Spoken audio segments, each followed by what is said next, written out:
이제 설교를 많이 해보진 않았기 때문에 이런 제목이 굉장히 생소할 거라는 생각은 했지만 이 정도 반응이 나올 줄은 몰랐습니다.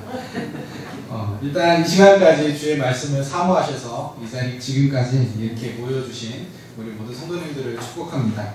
하나님께서 우리 성도님들께 평강 주시기를 원합니다.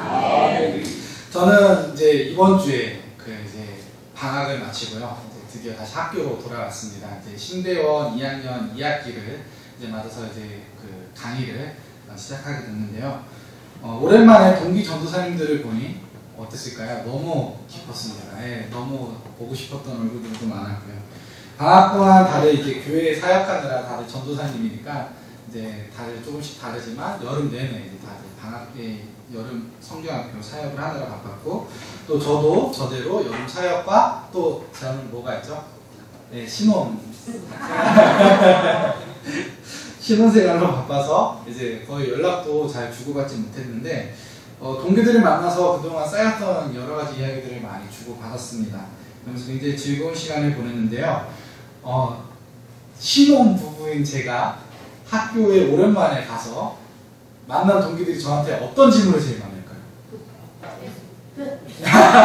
고소한 냄새가 난다 뭐 이런 말도 할 수 있겠지만 결혼 생활과 관련된 거를 저한테 물어봤습니다. 신혼생활 어떻게 잘 지내고 있냐.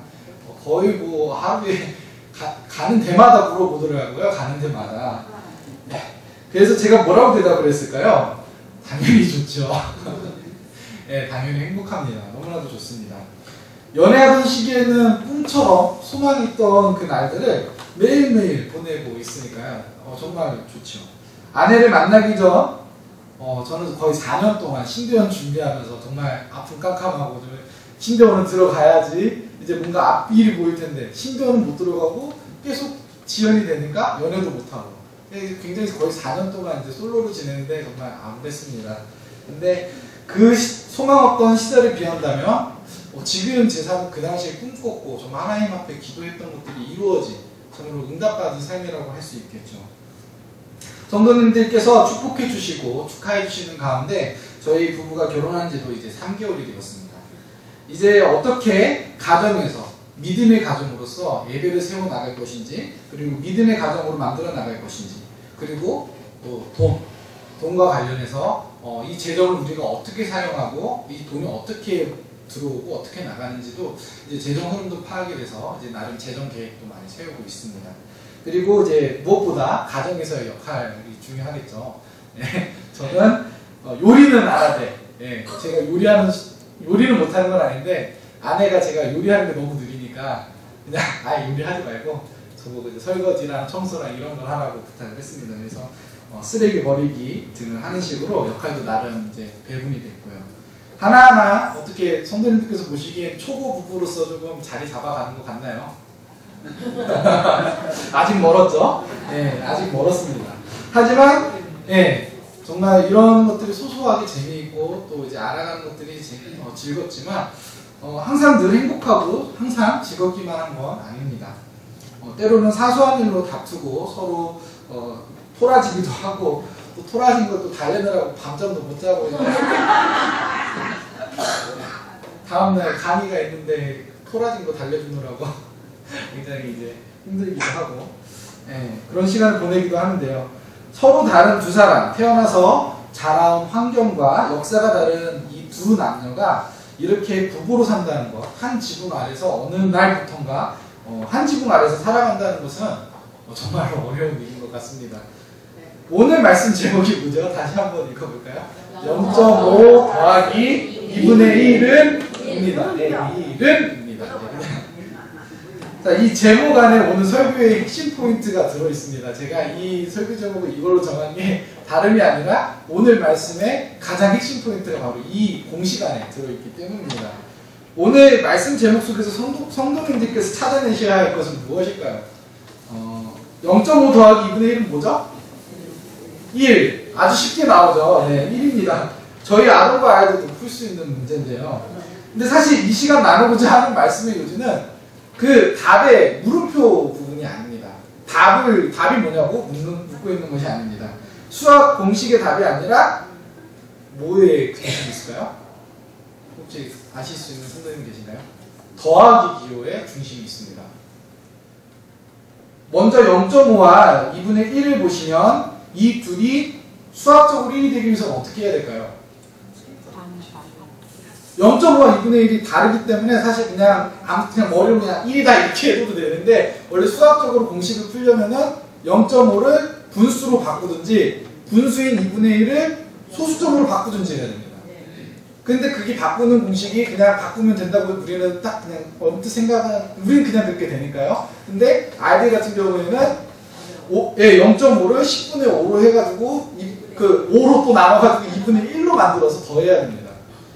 그러니까 어떻게 보면 이제 저희가 그냥 관찰자의 입장에서 0.5와 2분의 1을 볼 때는 이거 뭐가 다르지? 그냥 같은 양이잖아 라고 생각할 수 있고 얼마든지 바뀔 수 있다고 생각을 하지만, 사실 0.5와 2분의 1의 입장에 대해서 생각을 해본다면은 이거는 천지개벽할 노릇인 겁니다.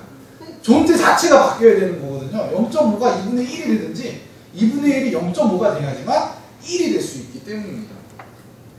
그저 관찰자인 저희가 생각하기에는 이렇지만 정말로 존재가 걸린 문제인 것이죠. 이 0.5와 2분의 1이 뭘 이야기하는 걸까요? 네, 반쪽. 네, 맞습니다. 남자와 여자입니다. 서로 다른 남자와 여자가 하나, 부부가 되어가는 것이 이와 같다는 것입니다.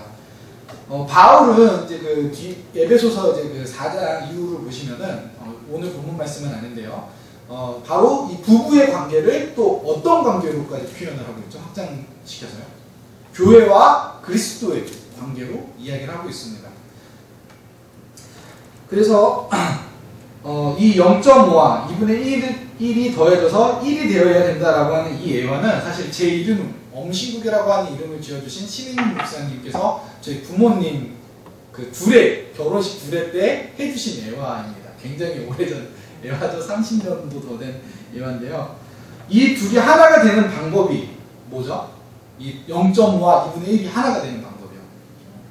더하기요. 그냥 제목 그대로 보시면은 더하기입니다. 덧셈 문자죠.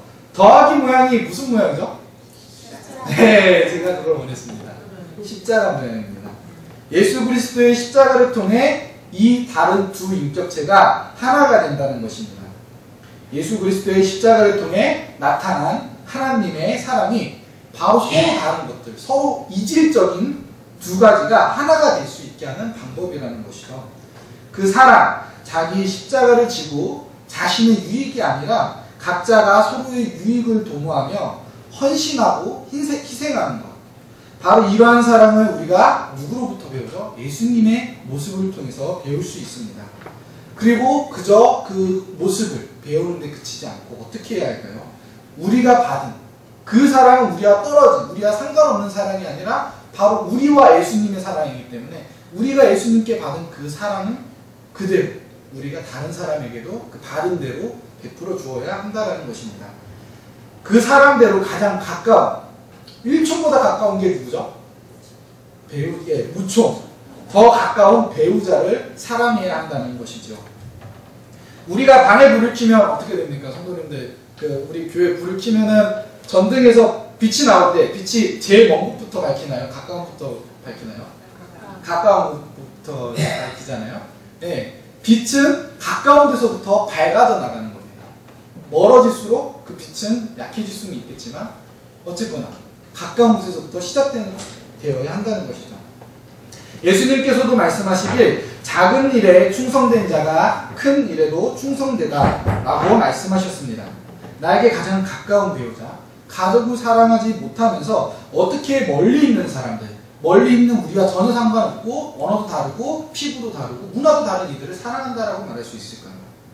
그러나 많은 부부들이 심지어 오랜 시간 연애한 사람들도 결혼한 뒤에는 전혀 서로에 대해서 몰랐던 모습에 당황하곤 합니다. 그리고 자신이 이 사람과 결혼한 것에 대해서 회의를 느끼기도 하죠. 극단적으로는 어떻게 되나요?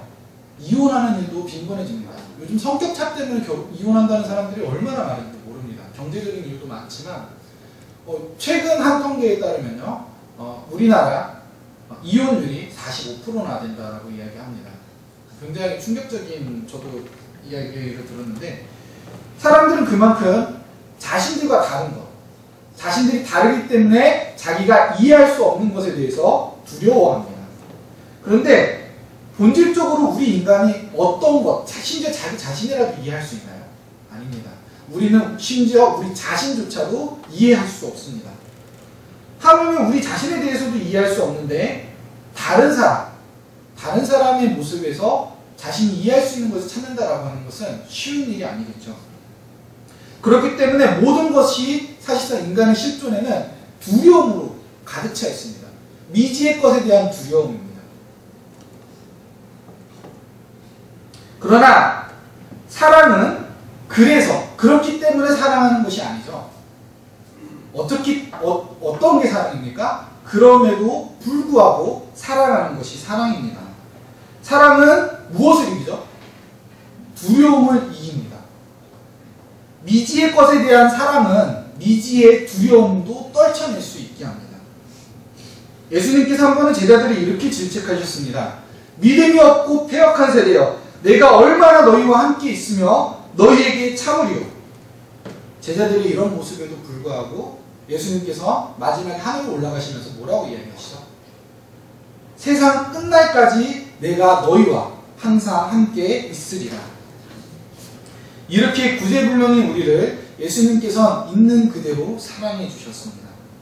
하나님의 기준으로 본다면 우리 중 그 어느 누가 하나님의 사랑을 받을 만한 자라 할 수 있겠습니까? 그러나 오직 은혜로, 오직 하나님의 전적인 은혜로 그 사랑으로 우리를 용서하시고 받아주셨습니다. 하나님의 자비하심과 인자하심이 얼마나 크신지요. 한 기자가 진정한 사랑을 했다고 인정받는 평생을 함께한 한 노부부에게 그들이 평생을 함께할 수 있었던 비결을 물어보았습니다. 그러자 그 노부부는 말했습니다. 자신들은 서로를 알면 알수록 서로를 더 사랑했다. 하나님께서 우리를 사랑하십니다. 하나님께서 그분께 알맞지 않은, 그분께 전혀 어울리지도, 그분께 오히려 반항하며 그분을 거부하고 거절하고 십자가에 못 박고 죽이는 우리를 자신의 생명을 내어주시면서까지 사랑하셨습니다. 우리의 악한 모습을 보실수록, 우리에 대해서 알면 아실수록 우리를 버리시고 멀리하신 것이 아니라 우리를 더 가까이 하려 하셨고 우리를 더 사랑하시고 불쌍히 여기시고 긍휼히 여기셨습니다. 오늘 본문 말씀 중 14절 말씀입니다. 함께 읽어보도록 하시겠습니다. 14절 말씀입니다. 시작. 그는 우리의 화평이신지라 둘로 하나를 만드사 원수된 것 곧 중간에 막힌감을 자기 육체로 하시고. 다시 오늘 설교 제목으로 돌아가세요. 더하기를 다시 기억하셨으면 좋겠습니다. 더하기는 십자가와 비슷합니다. 둘 다 똑같이 공통점이 뭐죠? 둘 다 똑같이 위에서 아래로 수직선과 좌에서 우로 수평선이 교차하는 모양을 가지고 있습니다. 차이점이라고 한다면 십자가는 밑부분이 좀 더 길다라고 하는 거겠죠. 수직선이. 오늘 주신 이 말씀을 가지고 이것을 생각할 때 예수 그리스도께서는 먼저 수직의 관계를 회복시키셨습니다. 곧 우리와 하나님 사이에 원수된 것을 예수 그리스도께서 자신의 몸을 통해서, 자신의 몸을 십자가에 못 박으심을 통해서 화목하게 하셨다는 것을 기억해야 하겠습니다. 오직 말로 다 표현할 수 없는 그분의 은혜로 예수님께서는 하나님과 우리 사이에 있던 단절의 벽을 허물어 버리셨습니다. 그 다음으로 보아야 할 것은 바로 수직의 관계입니다. 수평선의 관계입니다. 사람과 사람 사이에 원수된 것을 화목하게 하신 것입니다. 예수님의 사랑을 입은 이들이 전에는 서로 원수였고 불구대천, 도저히 용서할 수 없었던 사람들이었음에도 불구하고 가족이 됩니다. 자신의 자식을 죽였던 사람을 자기 양자로 맞아들이고 정말로 미워했던 사람과 친구가 됩니다. 같은 동역자가 됩니다. 서로 다름으로 용납하지 않던 이들이 더불어서 함께 공동체를 이루게 되죠. 그러나 십자가는 수직선이 더 깁니다. 이것이 무엇을 이야기하는 것일까요? 저는 이것이 이 두 가지 수평의 관계와 수직의 관계에 있어서 우선순위가 존재한다라고 해석을 했습니다.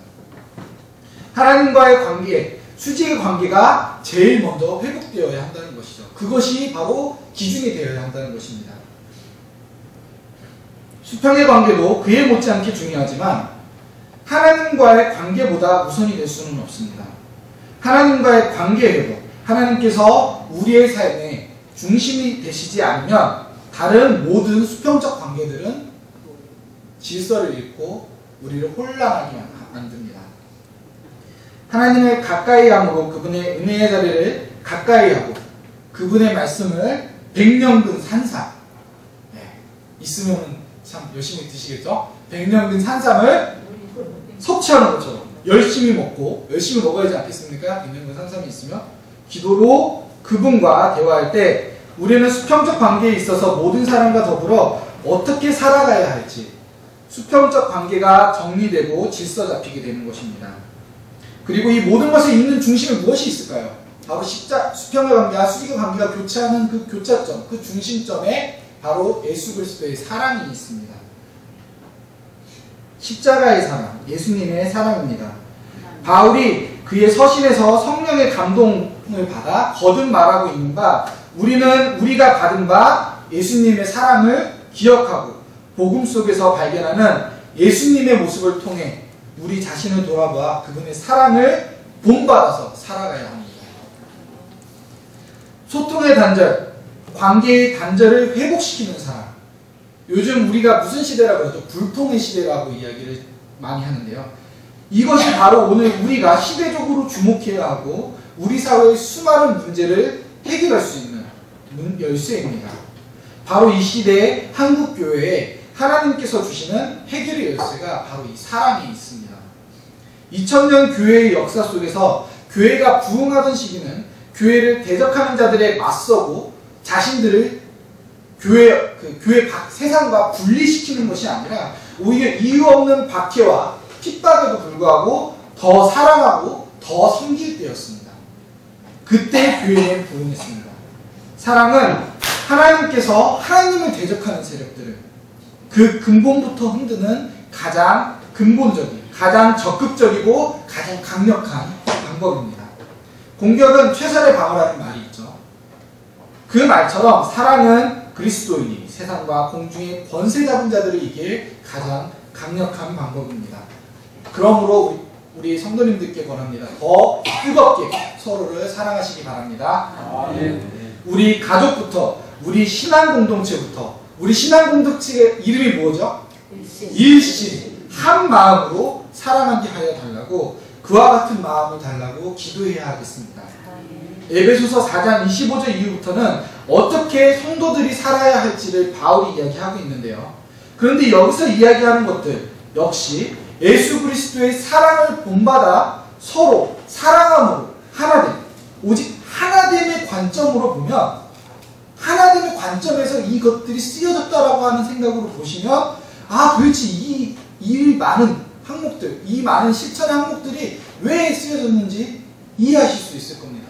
로마서에서 이야기하기를 바울이 수많은 계명들, 수많은 율법들이 있지만은 그것은 다 이웃을 사랑하라고 하신 한 말씀 안에 다 들어있다라고 이야기를 했습니다.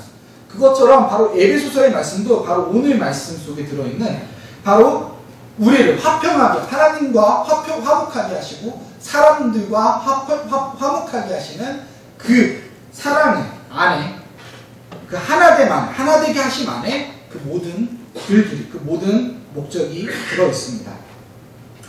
그리스도의 한 몸으로서 우리가 나누지 않고 서로 용서하고 화해하며 용납하고 인정함으로 연합하고 하나되게 하려는 것입니다. 우리는 일신 공동체입니다. 한 마음이 되고자 모인 사람들이죠. 우리가 한 마음이 될 방법이 무엇입니까? 세상에 많은 사람들, 세상에 돈을 벌려고 이제 그 회사를 운영하는 사람들도 한 마음이 되곤 합니다. 돈을 위해서, 명예를 위해서, 성공을 위해서, 혹은 사랑하는 가족을 위해서 때때로 그렇게 모였다가 또 틀어지면 흩어지곤 합니다. 그런데 우리가 그와 같은 마음으로 이곳에 모인 것입니까? 그렇지 않습니다. 우리가 오직 예수 그리스도께서 보여주신 사랑과 은혜를 기억하고 그분의 모습을 본받아 서로가 서로에게 다리가 되어 주어야 합니다. 십자가의 끝 지점이 바로 서로라고 생각을 하십시오. 수평점에는 각 끝에 사람이 있습니다. 우리는 그 다리 역할을 합니다.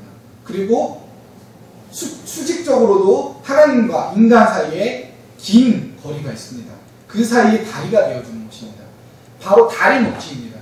그 다리와 다리가 교차되는 그 십자가를 기억하셨으면 좋겠습니다. 그러므로 우리가 바로 그와 같은 역할을 할 때, 사람과 사람 사이에서, 그리고 하나님과 사람 사이에서 다리 역할을 할 때 우리는 진정으로 한 마음이 될 수 있을 것입니다. 그것이 바로 예수 그리스도께서 하신 일이기 때문입니다. 다른 목적이나 다른 마음이 아닌 오직 예수 그리스도의 마음으로 우리는 하나가, 한 마음이 될 수 있습니다. 그것이 하나님께서 바로 오늘 우리 일심교회에게 원하시는 것입니다. 너희 안에 이 마음을 품으라 곧 그리스도 예수의 마음이니. 기도하겠습니다.